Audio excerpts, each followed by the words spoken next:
오늘은 어버이 주일이자 어머니 날이기도 합니다. 어버이날 하면 여러분 바로 떠오르는 노래가 있지 않습니까? 우리가 초등학교 3학년 때 불렀던 배웠던 노래죠. 높고 높은 하늘이라 말들 하지만 나는 높은 게 또 하나 있지. 지금도 제가 조사해 보니까 초등학교 3학년 교과서에 이 노래가 수록되어 있더라고요. 우리 동심으로 돌아갔어. 우리 나이 먹었지만 초등학교 3학년으로 돌아갔어. 한번 이 노래 한번 불러봤으면 좋겠습니다. 높고 높은 하늘이라 말들 하지만 나는 높은 게 또 하나 있지. 낳으시고 기르시는 어머니 은혜, 푸른 하늘 그보다도 높은 것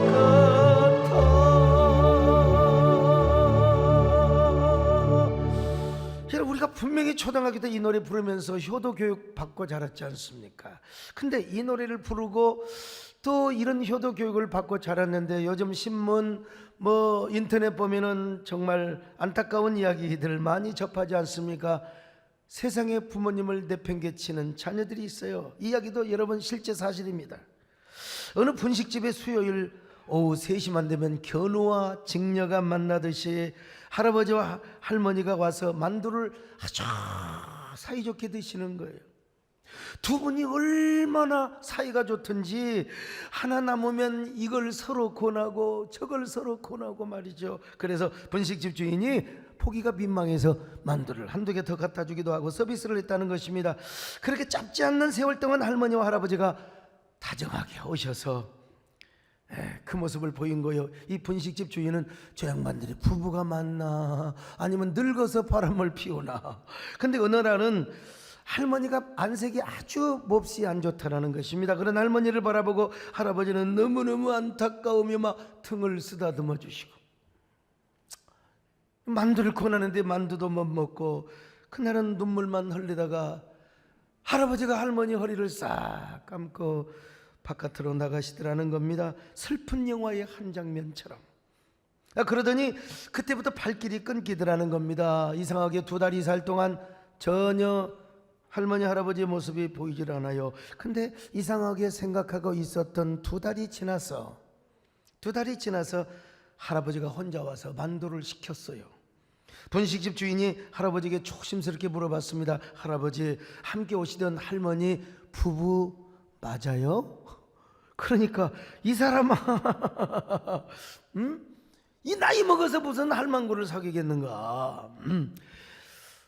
그러니까 이제 그럼 오늘 왜 혼자 오셨어요? 물어봤을 거 아니겠습니까? 그랬더니 할아버지가 자초지종을 설명하시는 겁니다. 참 가관이죠. 아들이 둘이 있는데 우리가 일찍 죽을 줄 알고 몸이 안 좋아서 가지고 있었던 재산을 다 분배해서 그냥 유업으로 나눠줬지.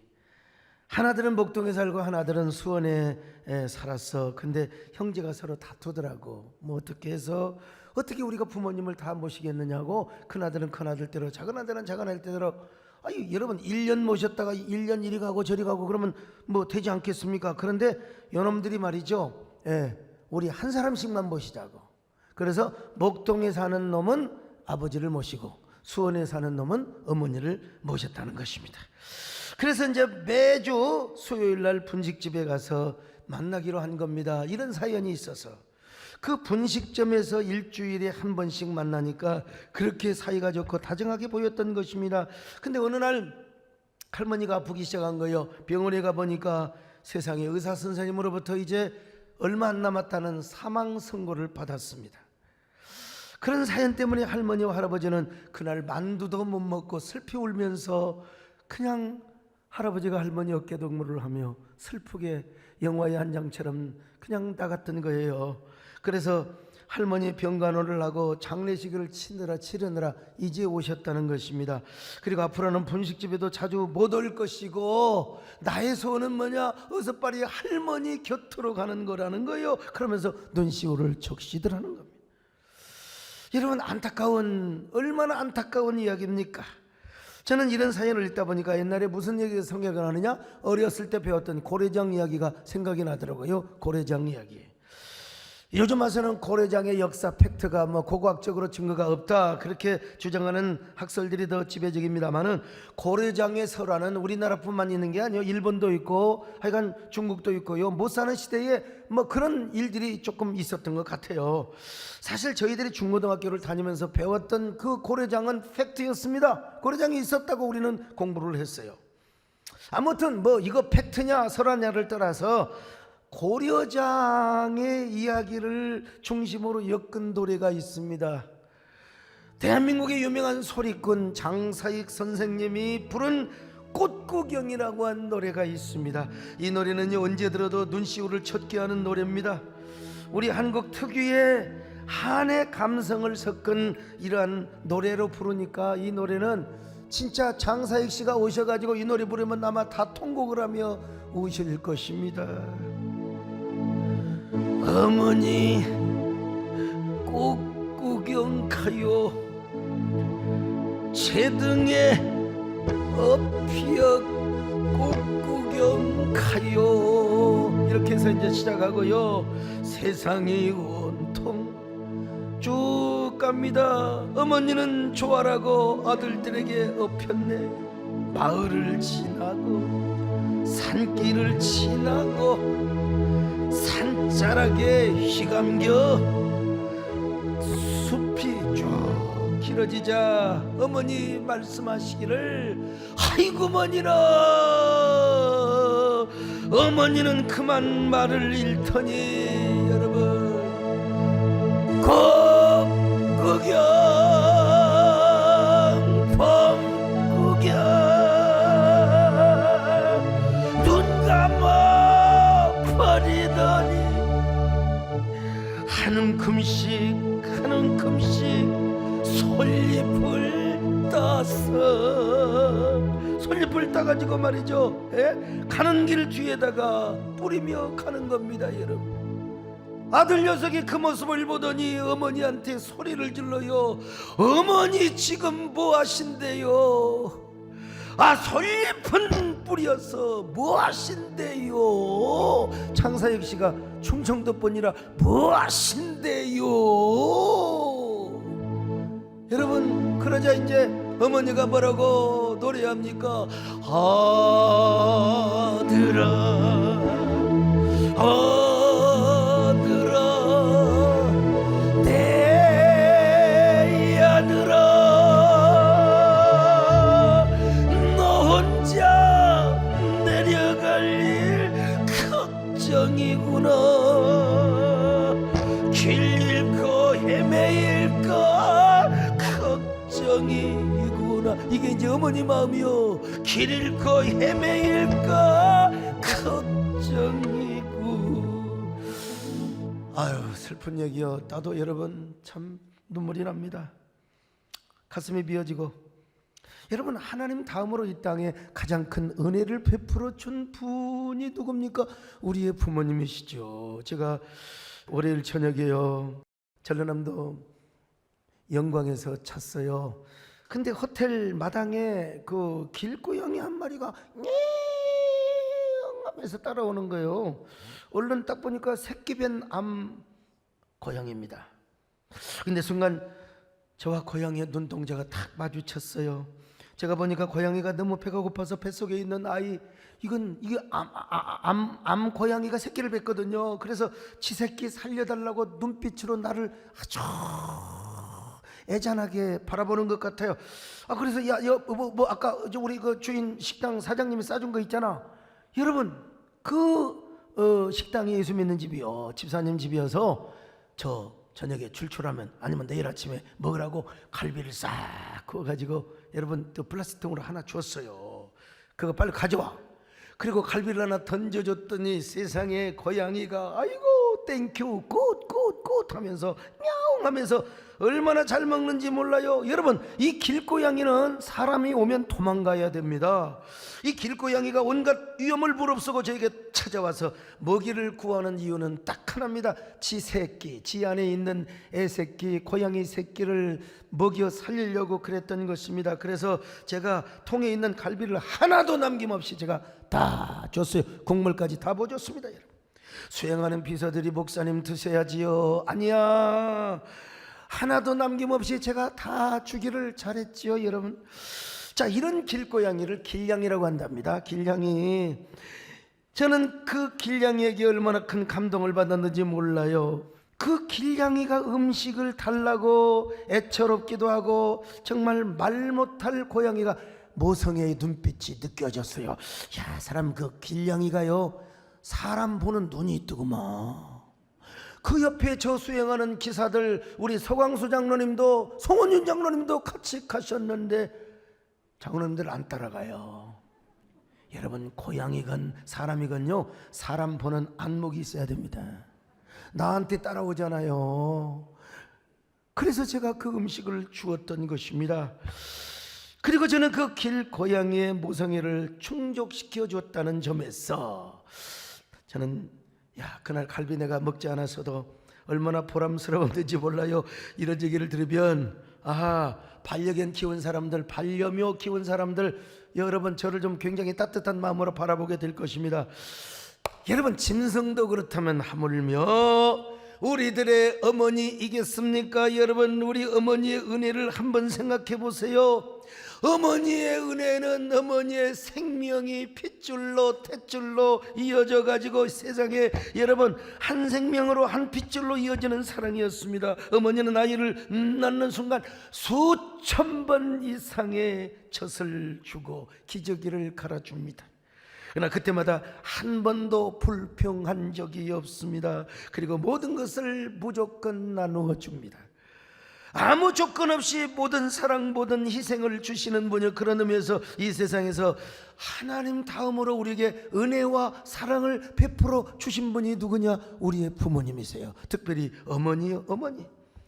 하나님의 사랑이 어머니의 사랑을 통해서 표현되고 나타났단 말이요. 이걸요, 성경 다음으로 아주 잘 감동적으로 표현했던 분이 누구냐? 국어학자 양주동 선생님이시죠. 나실제 괴로움 다 잊으시고 기르실제 밤낮으로 애쓰는 마음, 진자리 마른 자리 갈아내시며 손발이 다닳도록 고생하셨네.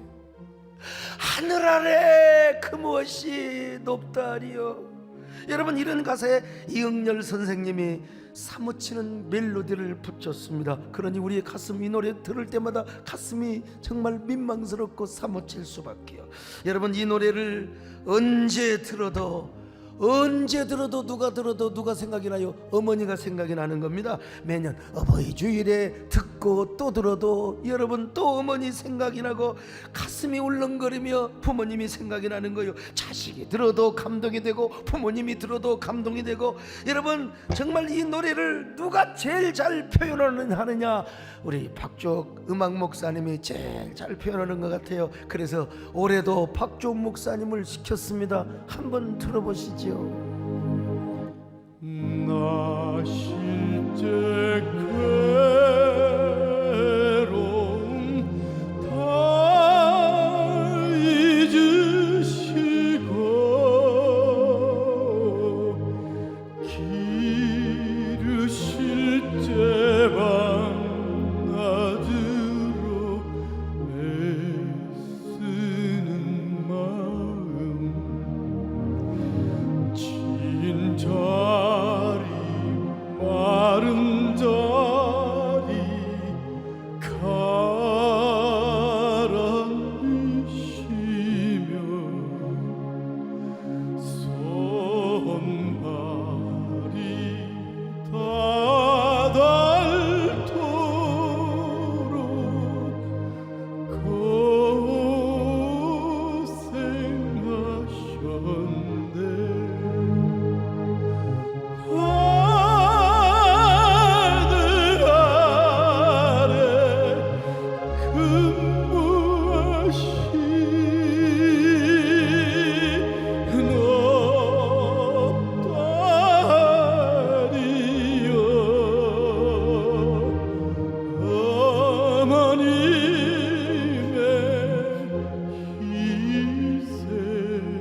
여러분 우리가 왜 효도를 해야 되느냐? 딱 하나요. 천륜. 하나님의 언약 명령으로 인한 천륜. 여러분 천륜이 무엇입니까? 천륜이란 말은 한마디로 창조주 하나님께서 당신의 절대주권으로 부모 자식 간에 맺어준 생명의 관계를 말하는 거예요. 이 천륜 때문에 하나님의 섭리 안에서 부모님은 아이를 잉태합니다. 그리고 낳습니다. 그리고 이 녀석들을 얼마나 정성껏 잘 양육해 주는지 아빠에게는 부성애를 주시고 엄마에게는 모성애를 주어가지고 말이죠. 그 천륜 때문에 우리는 효도를 해야 된다는 것입니다. 여러분, 그러면 자녀들은 이 천륜의 은혜를 받고 부모님의 은혜를 정말 보답하며 효도를 하도록 해야 됩니다. 여러분, 이게 바로 천륜이라고 하는 관계예요. 적어도 어버이와 우리 사이에는 뭐가 있느냐? 하나님의 천륜의 은혜가 개입이 되어 있다는 것입니다. 그래서 성경은 뭐라고 하느냐? 내 부모를 공경해야 된다. 너그 부모를 공경해라. 출애굽기 20장 12절 읽습니다. 내 부모를 공경하라. 그리하면 내 하나님 여호와가 내게 준 땅에서 내 생명이 길리라. 자, 여러분, 이 말씀의 근거에서 우리 예수님께서도 마리아와 요셉에게 얼마나 효도를 했는지 몰라요. 누가복음 2장 51절 읽어보시겠습니까? 예수께서 함께 내려가사 나사렛에 이르러 순종하며 받드시더라. 그 어머니는 이 모든 말을 마음에 두니라.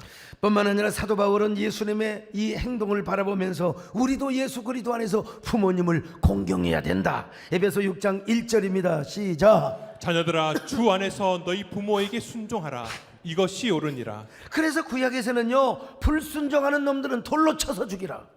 요즘 그러면 안 됩니다. 불효자라고 그냥 돌로 쳐서 죽으면 안 되지만 신정국가에서는 그래서 불효자 요놈들은 돌로 쳐서 죽여. 그리고 그놈이 죽으면 용서하십시오. 성경 말씀이라 눈구녕을 까마귀가 파먹도록 했어요. 까마귀가 사람 눈을 좋아한가 봐요. 아무튼 자, 신명기 21장 18절로 21절 같이 봅니다. 사람에게 완악하고 패역한 아들이 있어 그의 아버지의 말이나 그 어머니의 말을 순종하지 아니하고 부모가 징계하여도 순종하지 아니하거든 그 성읍의 모든 사람들이 그를 돌로 쳐 죽일지니. 돌로 치라는 겁니다. 여러분, 잠언 30장 17절 보세요. 아비를 조롱하며 어미 순종하기를 싫어하는 자의 눈은 골짜기에 까마귀에게 쪼이고 독수리 새끼에게 먹히리라. 아유, 여러분, 독수리 새끼에게 그 시체가 먹히고 눈알은 누가 먹느냐? 까마귀가 파먹도록 한다 이 말이요. 우리 하나님 너무 잔인하지 않느냐? 여러분, 그만큼 불효자는 죄가 크다는 거요. 그만큼 효도가 크다는 겁니다. 효도를 하나님이 아름답게 보신다. 그래서 여러분, 이 불효자는 돌에 쳐서 죽임을 당해야 되지만 진짜 효도하는 자는 하나님이 복을 주신다는 거예요. 어떻게 복을 주십니까? 에베소 6장 2절로 3절 읽으시겠습니까? 시작. 내 아버지와 어머니를 공경하라. 이것은 약속이 있는 첫 계명이니 이로써 내가 잘되고 땅에서 장수하리라. 언약 명령이 뭡니까? 효도를 잘하면 땅에서 형통하다는 거예요. 여러분, 힘들고 어려우십니까? 어렵더라도 부모님을 잘 공경해 보시기를 바랍니다. 여러분, 정말 여러분이 부모님을 공경하면 이 땅에서 병들지 않고 오래오래 산다는 겁니다. 살아 계실 적에 효도가 이렇게 중요한 겁니다. 그런데 어리석은 사람들은 말이죠, 어떻게 합니까? 부모님이 돌아가신 다음에야 불효는 골락하면서 얻으니 말이죠.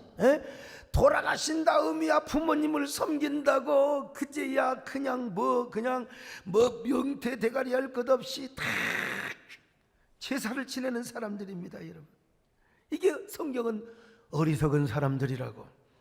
이 제사 제도가 언제부터 시작되느냐? 송나라의 추자 때부터 시작. 그 이전에 상나라, 하나라니 그 이전에 공자, 전부 그때는 조상 제사가 아니라 하늘을 향하여 제를 올린 거예요. 전부 다 하늘을 향하여. 복음이 없었지만 하늘을 향하여. 근데 이 송나라의 주자라는 사람이 큰 뜻을 품고 타향을 떠났습니다. 과거에 급제하지 않고는 내가 오지 않으리라. 열심히 공부를 해서 여러분 뜻한 바를 이루었어요. 과거에 급제를 해서 여러분 표수를 다 얻어가지고 고향에 왔더니 세상에 사랑하는 어머니 아버지는 잡초에 묻혀 있어요. 잡초에 무덤 속에 누워 계시더란 말입니다.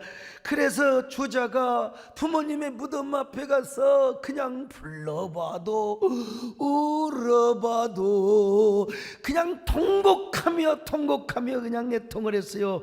그리고 나서 맞는 게 뭐냐면 주자 가래입니다.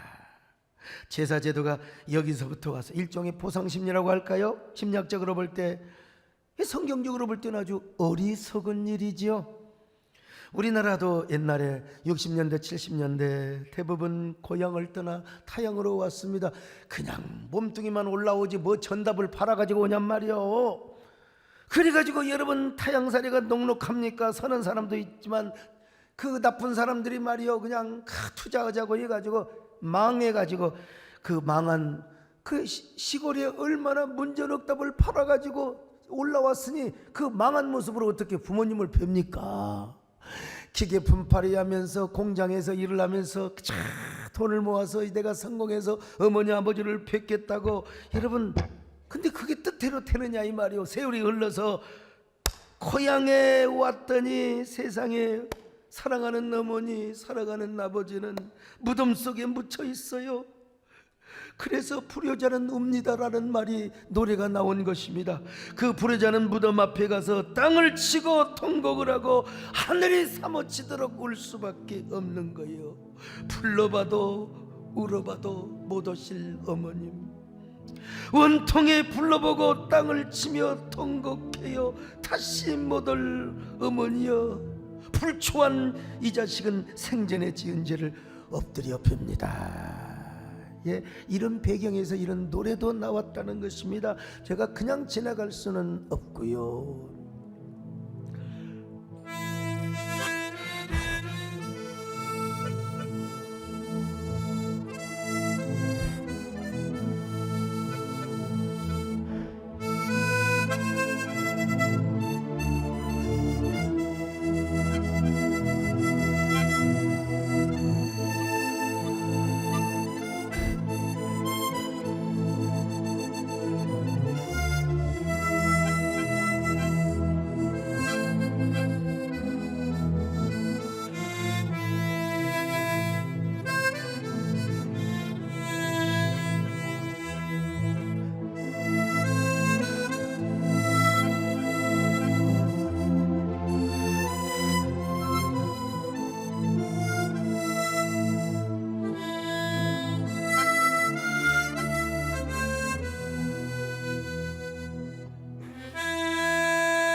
저도요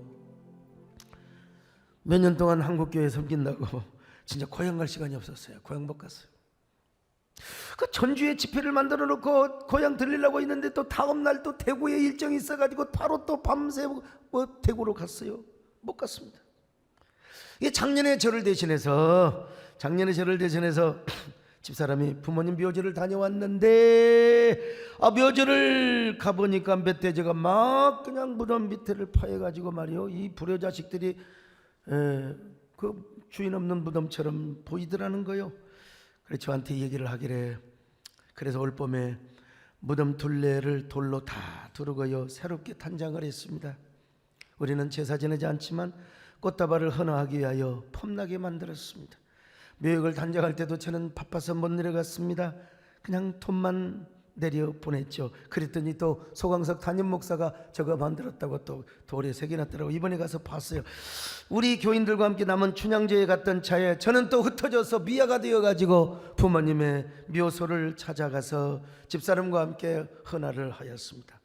여러분, 묘지 앞에서 저는 이런 노래를 불렀습니다. 한번 들어보세요.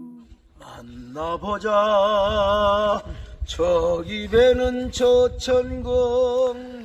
그래요, 만나보자 불러봐도 울어봐도 못 오실 어머님 원통에 불러보고. 여러분, 이런 노래하고는 여러분 전혀 분위기가 다르지 않습니까? 왜냐, 저는요 주님 믿으라고 예수님을 전도했거든요. 부모님께 예수 믿는다고, 그리고 신학교를 간다고 쫓아냈던 부모님도, 여러분 제가 자식 이길 사람이 어디 있습니까? 부모님도 결국 나와 같은 종교, 그리고 예수님을 믿게 되었죠. 그래서 제가 무덤 앞에 가도 천국을 생각하며 천국에서 만날 그 영혼인끼리 만날 그 모습을 제가 상상하는 거죠. 근데 여러분, 그렇다고 제가 아무리 부모님을 전도하고 부모님 영혼이 천국에 가셨다 할지라도 돌아가신 부모님을 생각하면 어떤 생각이 드느냐? 미안한 마음밖에 생각이 안 나. 미안한 마음. 그러니까 뭐냐? 오늘 성경은 뭐냐? 살아계실 적에 효도하라는 거예요. 돌아가신 다음에 아무 소용이 없다 이거요. 그러니까 여러분, 살아계실 적에 효도하는 것이 우리 예수 믿는 사람의 지혜라고 말씀하고 있어요. 근데 제가 가만히 생각해 보니까 그래도 우리 처갓집의 장모님, 우리 정권사님이 살아계셔서 얼마나 다행인지 모릅니다. 저분은 얼마나 저에게 족쇄 같으시고, 아이가 국정원장이 따로 없으셔. 어떻게 알아내는지 내 통선을 다 파가는 거예요. 내 통선을. 그래 우리 수행비서, 야 네가 가르쳐줬지? 아니요. 어떻게 알아내는지. 아무튼요. 왜 그러냐? 뭘 그렇게 알려고 그러냐? 내가 기도해야지. 아야야, 오늘 기도 안 해도 된다고 내가 집회하고 가서 어디 가서 말씀 전할 때나 기도하시지, 아무 때나 가서 기도하지. 하지 말라고. 근데 제가 말은 그렇지만은 저를 위해서 옆에서 기도해 주시고, 그러니까 여러분 영적인 어머니가 얼마나 귀하겠어요. 여러분 처갓집 잘 섬기는 건 제가 모델입니다. 제가 모델이요. 저를 따르시면 됩니다, 여러분. 그런데 우리 정권사님마저 돌아가신다면 제 마음이 얼마나 무너져 흘러내릴 것인가. 그러니까 제가 우리 권사님 살아 계실 적에 잘 모시려고 어저께도 내가 뭐 신세계 티켓 하나 떡 좀 사서 드렸더니 뭐 어떻게 사왔는가? 참 같은 말이면 좀 그 약간 좀 목소리, 여자 목소리가 너무요 좀 부드러워야지. 아무리 노인이라도 뭐 어떻게 사왔는가? 여러분 한번 물어볼까요? 여자 목소리가 중저음, 여보세요, 이 소리가 좋아요? 여보세요, 어떤 게 좋아요? 조사를 해봤더니 이쁜 여자가 제일 좋더라는 거예요.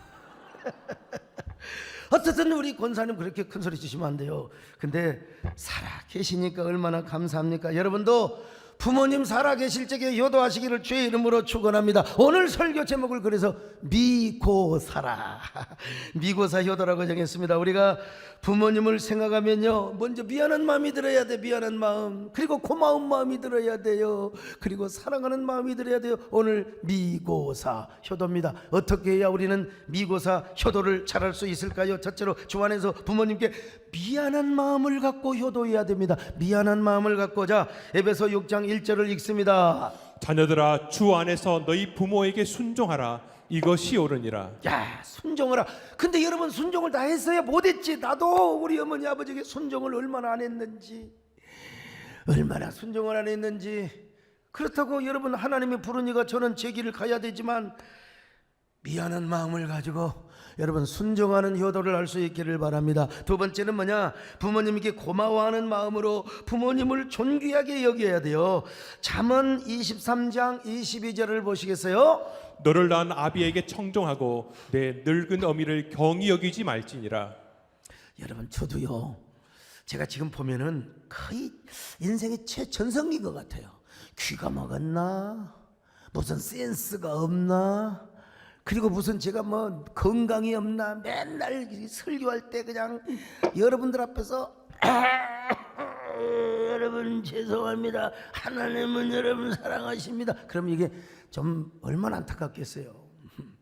근데 저는 진짜 거의 인생의 전성기에 돌입한 것 같아요. 근데 이제 저도 언젠가 나이 먹어 이제 80 먹고 85살 90살 그러면 뭐라고? 그럴 수 있어요. 여러분, 부모님이 총기가 떨어져요, 연세가 드시면. 그리고 헛소리 또 하시고, 내가 누구 들으라고 하는 게 아니라 우리 권사님도 그러세요. 보면 헛소리 또 하시고 말이지. 예. 그런데 이럴 때일수록 공경을 해야 된다는 겁니다. 이럴 때일수록 능력이 없고 부모님이 나에게 유산 물려줄 거 하나도 없어. 심지어는 부모님이 치매가 걸리고 노망이 들어도 그 어르신을 공경해야 된다고 성경은 말씀하고 있습니다. 여러분 다 이런 사람이 되시기를 축원합니다. 세 번째, 주 안에서 부모님을 사랑하며 기쁘시게 해드려야 돼요. 부모님을 사랑하니까 기쁘시게 해드리는 거죠. 어떻게든 기쁘시게 해요. 자, 잠언서 23장 25절 같이 읽어요. 시작. 내 부모를 즐겁게 하며 너를 낳은 어미를 기쁘게 하라. 부모를 즐겁게 하고 어머니를 기쁘게 하라고 하지 않습니까? 잠언 10장 1절이요. 읽습니다. 솔로몬의 잠언이라 지혜로운 아들은 아비를 기쁘게 하거니와 미련한 아들은 어미의 근심이니라. 여러분, 머리가 멍청한 세상에 아둔한 사람은 어미의 근심. 어이구, 그러니까 옛날 어머니들이 저 썩을 놈 저놈 막을 놈 그냥 못 잡아먹어서 어머니 근심이 되니까 그렇다고 자식이라 죽일 수도 없고 말이죠. 그냥 옛날에 다 그랬어요. 이놈들이 술 먹고 와서 그냥 어머니 아버지 앞에 그냥, 그러니까 이거 자식 죽이도 이 어리석은 사람들이라 이거예요. 어리석은 사람들. 잠언 15장 20절 읽습니다. 지혜로운 아들은 아비를 즐겁게 하여도 미련한 자는 어미를 업신 여기느니라. 여러분, 부모님을 사랑하기 때문에 기쁘게 해드리죠. 부모님 사랑하지 않으면 어떻게 기쁘게 해드리겠어요? 부모를 공경하며 사랑하는 사람은 먼저 부모님을 기쁘게 해드려야 돼요. 그리고 걱정을 끼치지 말아야 돼요. 쓸데없는 걱정거리도 말하지 마시고, 아무리 짜증나는 상황이고 상황이 좋지 않아도 부모님을 사랑한다면 여러분 근심 걱정을 끼쳐서는 안 됩니다. 어떻게든지 부모님의 마음을 평안하게 하고 어머니 마음을 기쁘게 해야 돼요. 여러분, 오늘 어버이 주일이자 어버이날이라 이 말이요. 아직도 내가 이거 이번에 보니까 철학기도에 많이 빠졌더라고. 성도들 뭐 그 부모님 만나러 간다고 다 잘 갔다 그래서 잘 갔다. 어제도 뭐 이렇게 뭐 우리 또 저 교육자가 또 시의원 나온다고 해서 가서 예배도 드려주고 했는데, 뭐 또 어머니 만나러 간다. 어머니가 뭐 만나고 오세요. 여러분, 나도 부모님이 돌아가셔서 제가 부모님 얘기를 하면 제가 꼼짝을 못 하거든요. 아직 안 찾아보신 분들 계시면 오늘 존말로 할 때 전화를 하시기를 바랍니다. 전화할 때요, 안부를 여쭈세요. 어머님, 오늘 하루를 어떻게 지내셨어요? 이것도 완창할 수 없습니다, 여러분요. 다 해버릴까? 후렴으로 가요. 뭐만은 떠나 있어도 어머님을 잊으리까. 오래오래 사세요. 편히 한번 모시리다.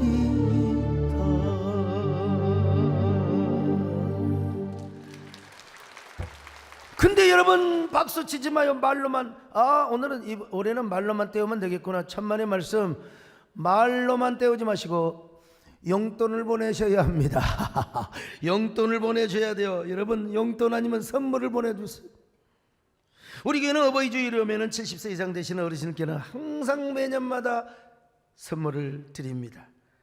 그리고 부모님이 살아계신 교육자들에게는 적지만 효도 보너스를 드리는 거예요.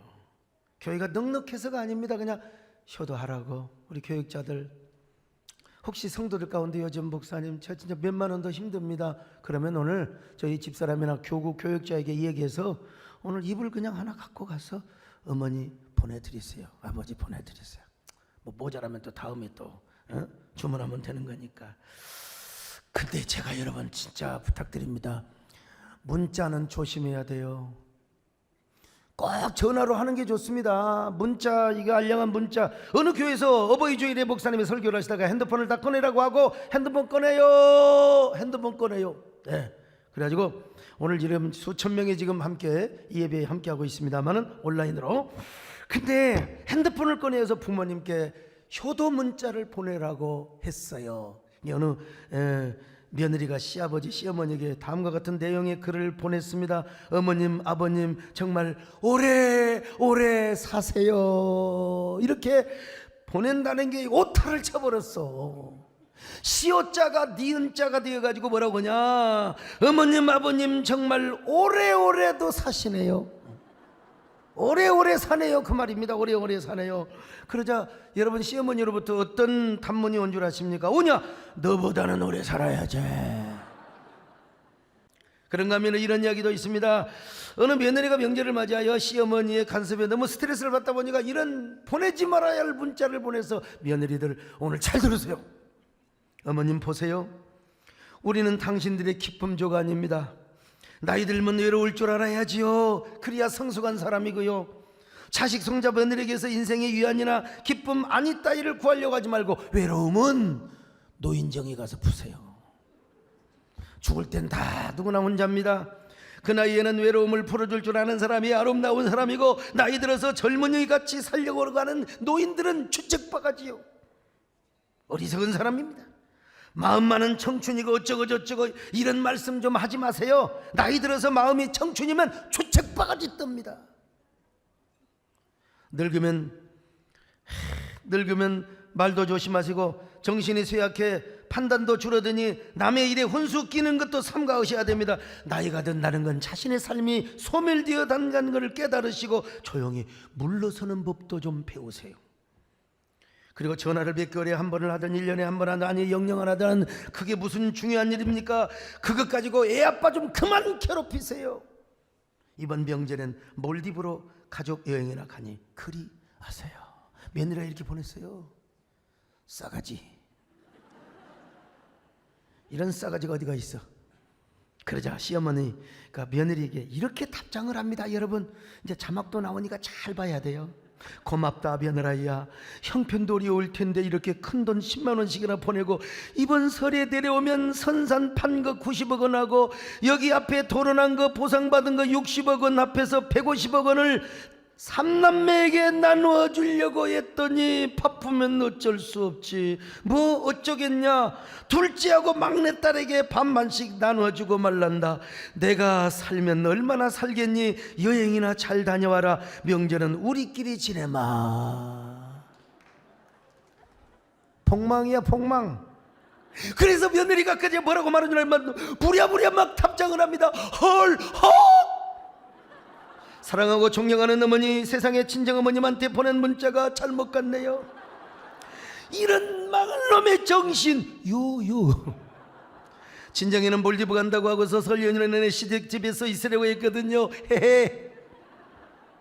새해 어머니 좋아하시는 육포 잔뜩 싸서 내려갈게요. 어머니 저를 딸처럼 맡겨주셔서 감사해요. 오늘은 어머님께 엄마라고 부르고 싶네요. 사랑하고 존경하는 엄마.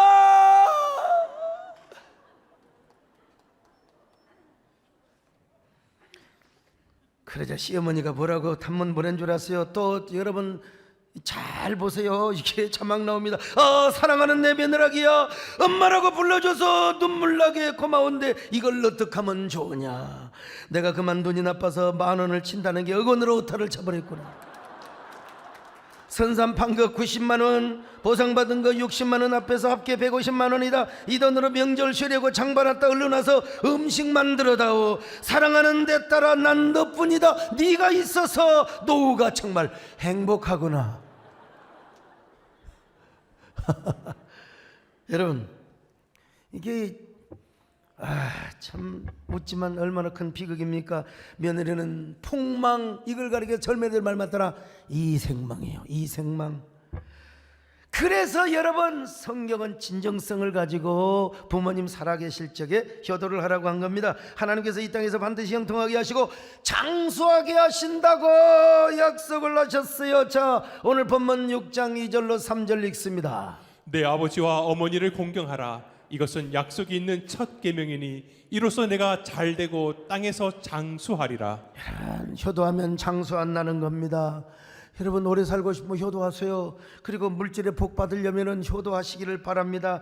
효도 잘 하셔서 부모를 잘 공경하셔서 여러분 정말로 복 받는 여러분 되시기를 축원합니다.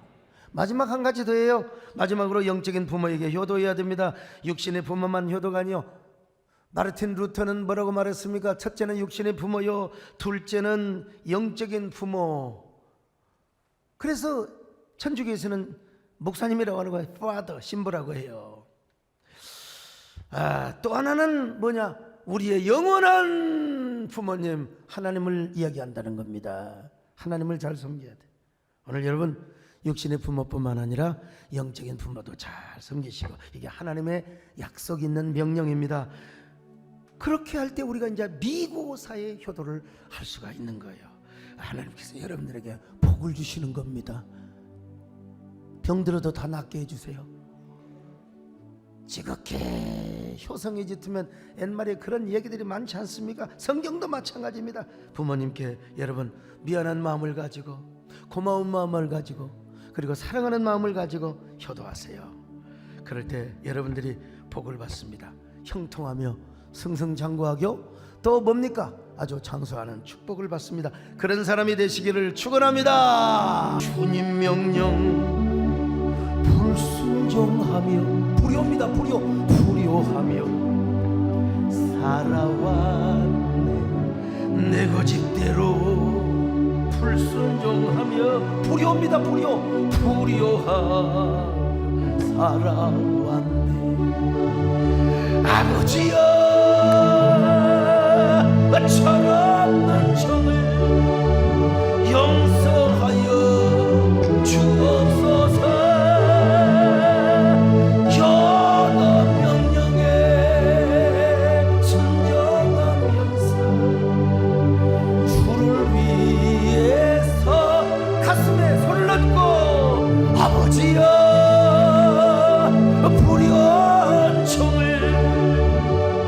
용서하여 주옵소서.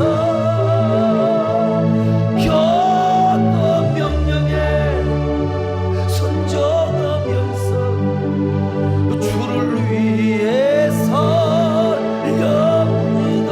주를 위해 주를 섬기며 살렵니다.